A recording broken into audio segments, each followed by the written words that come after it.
કોઈ પણ માને પોતાના બાળક માટે પ્યાર હોય છે, વાત્સલ્ય હોય છે।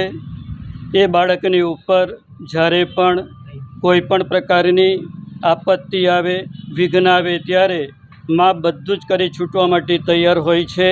એ જ પ્રમાણે કોઈ પણ ધર્મના કોઈ પણ આરાધક, પૂજક હોય, આરાધક હોય, એને પણ પોતાના ધર્મના જે ઈષ્ટ દેવતા છે એને માટે અત્યંત લાગણી હોય છે।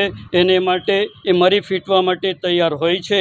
પછી એ જૈન ધર્મનું પાલન કરનારા હોય, હિન્દુ ધર્મનું પાલન કરનારા હોય, ક્રિશ્ચન હોય, મોમેડન હોય, પારસી હોય, કોઈ પણ હોય, દરેકને પોતાના ધર્મ માટેની લાગણી હોય છે। એ જ પ્રમાણે જૈન ધર્મને આરાધના કરનારા જૈનીઓને પણ એમના ઈષ્ટ દેવતા તીર્થંકર પરમાત્મા, અરિયન પરમાત્મા માટે અત્યંત લાગણી હોય એ સહજ છે। એના ઉપર જ્યારે અમારા માટે કે કોઈ પણ આરાધક માટે એ પ્રતિમા નથી હોતી, એ સાક્ષાત ભગવાન હોય છે।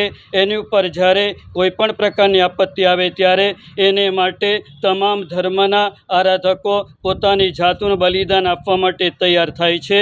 આજે બનેલો પ્રસંગ બધા એનાથી વાકેફ છે। એને માટે માત્ર એટલું જ કહેવું છે, માનનીય સરકારશ્રીને એટલી એક વિનંતી અમારે બધાએ સંતોએ અને જૈન સંઘોએ સાથે મળીને કરવી છે કે આ મુદ્દે અમને વ્યવસ્થિત, સાચો અને